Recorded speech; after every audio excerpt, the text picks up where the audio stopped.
that the Society has set apart the second Sunday in September, today, where a ceremony will be held to remember past friends and family.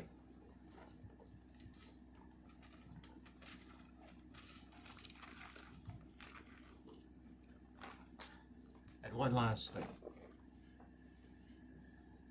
If you're able, I would ask you to stand.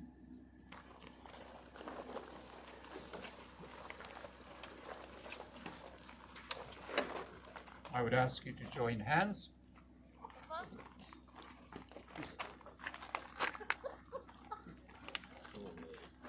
And I would ask you to repeat with me the Lord's Prayer.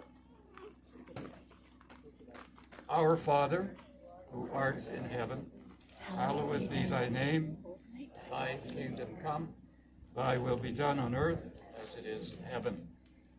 Give us this day our daily bread, and forgive us our trespasses as we forgive those who trespass against us. And lead us not into temptation, but deliver us from evil. For thine is the kingdom, the power, and the glory, forever and ever. Amen. Thank you.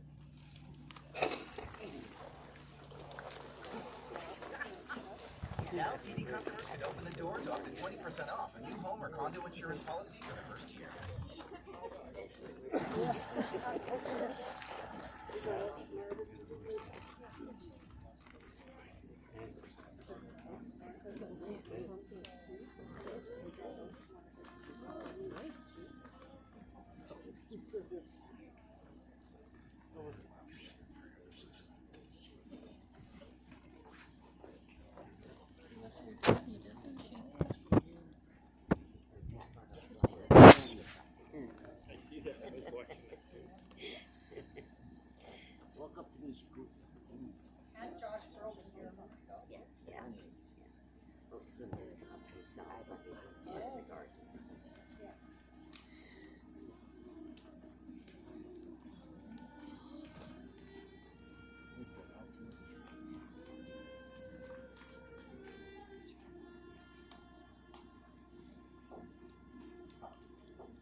While Josh Groban is warming up here, I have a notice from Lloyd Gable House. This is about the United Church. Attention, Sangudo United Church members and interested members of the public. The Sangudo United Church is in a state of flux. It is time to decide the viability of our Sangudo United Church. Appreciate any ideas, concerns, help. Please text or call Lloyd Gable House 780-307-4122. I have this here.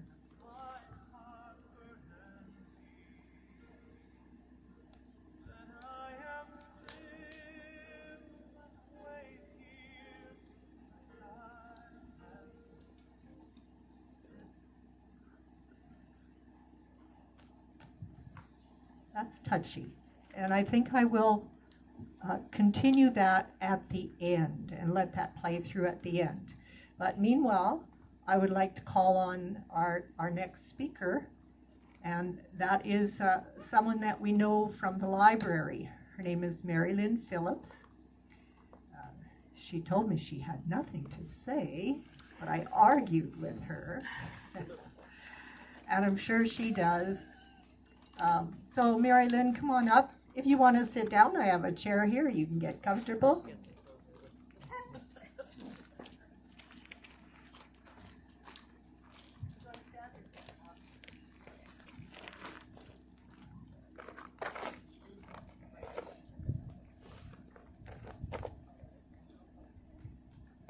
Good afternoon, and what a glorious afternoon.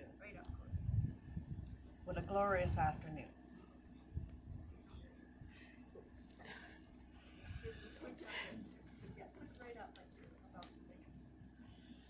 Iris is wrong. I always have something to say, but I'm not an orator, and I'm very uncomfortable doing this, particularly after listening to the wonderful words from Terry. I made a mistake this morning and I answered the phone, and it was Iris asking me if I was coming today and would I speak. And I said no, and she put the pressure on me. And as I'm sitting there, back there, I happen to notice she's already got my name on this list. So I spend a lot of time in cemeteries. I do a lot of family research. I was just on a road trip with my husband and spent time with him in 4 cemeteries. At the end of the 2nd cemetery, we are now in marriage counseling, and it's not going very well. One of the reasons I spend time in a cemetery. Get cozier with your mic. That is not your husband. Go ahead.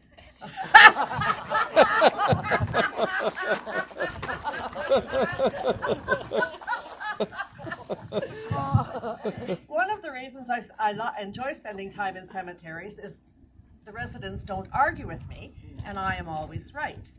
I always feel a sense of community in a cemetery, particularly this one. I am not from Sangudo, I'm not even from Alberta, but you can feel the sense of community, the family names and the connections, and with the help of David, and, I made connections with the Mills and the Zatteries, and he was a great help to me. This is a gem. This is an absolute gem cemetery. The first day I came and turned down this road, I could feel the serenity, the peace, the pride, and the history in South Park. Iris has thanked the South Park Committee. I myself thank Millie for your expertise and your time with the flowers. Val for your work with Find a Grave. It's right up to date and lovely. Denny, I have nothing to say. David, thank you for your help. 3 years ago, the Friends of Sangudo Public Library made the brilliant decision to hire me, and they have put up with me for 3 years. I have spent a great deal of time chronicling the events, the obituaries, and marriages, and the occasional birth of Sangudo and the area. If you're working on your own family history, come and see me. I have hundreds and hundreds of pages of obituaries and marriages and other, some quite funny little incidents that happened out here up to 100 years ago. Come and see me at the library. That's it. God save the king.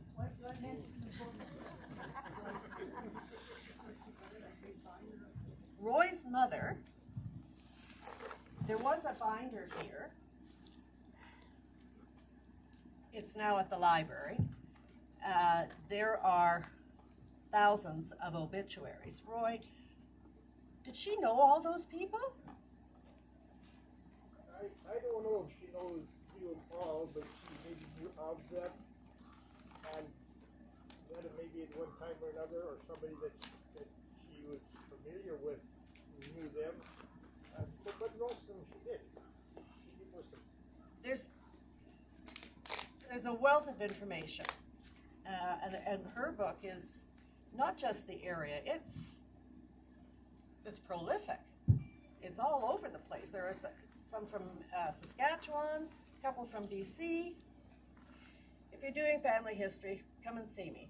Thank you very much. Thank you, Mary Lynn. What do you mean you're not an orator? That was great. I'm not an orator. All right. In that vein, I want to just show this binder, which is in one of the containers here in the gazebo, so that if you come here and you don't know where a grave is, you can look it up alphabetically by name and see what block lot it is on. Now that still might be a puzzle because we're not finished with the whole mapping system. There should be a map up here posted that you can find on there. Meanwhile, I'm going to call on Denny to tell us more about everything in this cemetery, because I think he knows every square inch by heart now. How it's laid out, for one thing, Denny, I didn't warn you about that, but I know myself, I have found when you don't know how the lots, how the blocks go, how the numbering system goes. Just explain that briefly, along with a lot of other things that you've been doing, working on. Denny Lowry. Well, how the numbering system goes, I can't figure it out either. So we're changing it to make it simpler for me.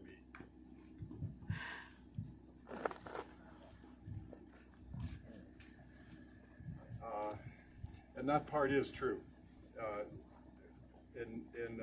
Well, I guess 1917, when this cemetery sort of became the cemetery, the government laid it out, and then we added these sections, and they laid it out in, there's family plots, and now we don't have babies dying so much as you did back then, so then those family plots shrunk into just single plots.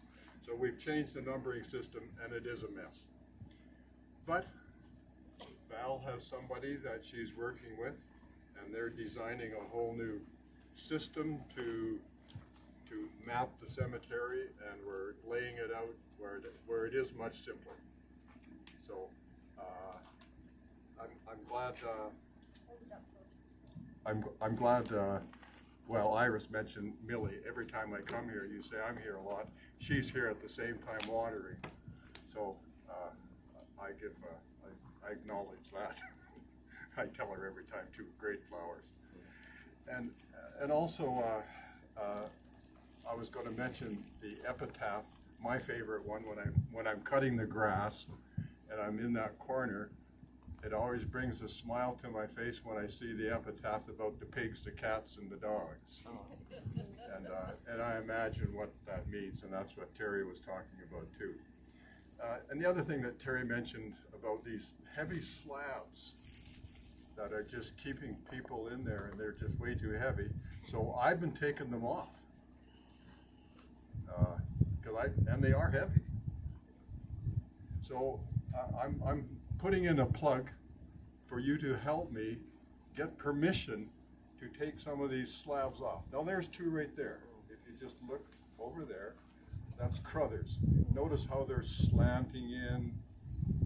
It's very hard to maintain around them, and that's one reason why we take them off, is for maintenance, easy maintenance. You'll notice that there's two granite flat black markers on, so we can just take those markers off really easy, put on a foundation under those, and remove the cover. So it's relatively easy. So if you have some relatives or know somebody and you see the cover on them, just let us know, and who it is, who we can contact, or talk to them yourself and get permission to take them off. We really don't want to take them off. But we have a bylaw so that says we could, but we like to get permission here first. Now, I was at a funeral here yesterday, just over here, and another lady drove in, and it was Gladys Chisma. Now, I haven't seen her for 50 years. I told her it was 40, but I just thought a minute ago, and it was more like 50 or 60. But there's 4 covers from her family over in this area, and so I was telling her what we were doing, and she was in full agreement.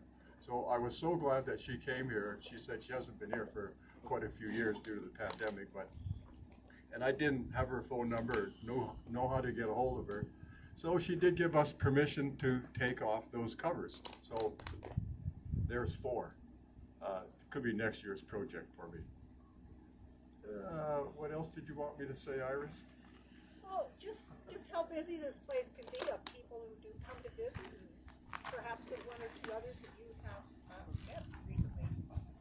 Well, Bygone days. I think I'm sure not a day goes by when I'm here that somebody else doesn't come to visit. And I usually talk to them and find out who they are and who they're visiting, and if they have anything they want done with their plot or headstone type of thing. So it is a busy cemetery. Well, there are 725 plots, interments here. And we have 236 reserves here. So you don't have to bother counting them now. You know.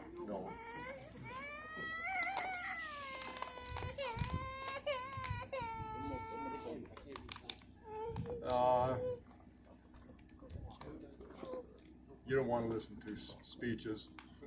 Oh, here's what I'll do. I'll remind you that we did have a break-in a couple years ago. A few things were stolen, so now the cemetery bought that trailer that's hooked onto the red truck. That belongs to the cemetery, so I keep tools in there and take it home every night, so at least we won't lose the light, expensive tools. If you're interested in having a look at the trailer, the back end's open. There's another building over there where we keep lawnmowers that was moved up here from the Lowry farm. We keep the tractor that digs the holes behind the building. You can have a look at that. So explore. Thank you.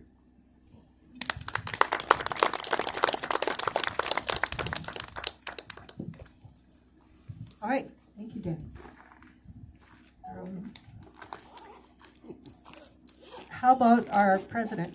Did you have a few words, Darren, about the casino or no?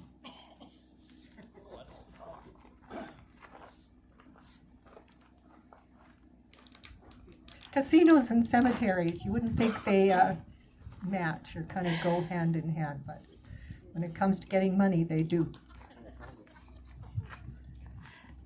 Thank you. We're very fortunate that we got accepted to go into St. Albert. We're actually going on September 20th and 21st, and now we're in the cycle. Every 2.5 years, hopefully we'll go, and hopefully that'll bring us somewhere between $18,000 and $20,000 that we can use on maintenance and things going ahead. So going ahead, if you'd like to help us with that, that would be great. And if you have any ideas for something you'd like to see be built here or something we can improve, pass those along to one of us, because we'd like to grow and develop with everyone.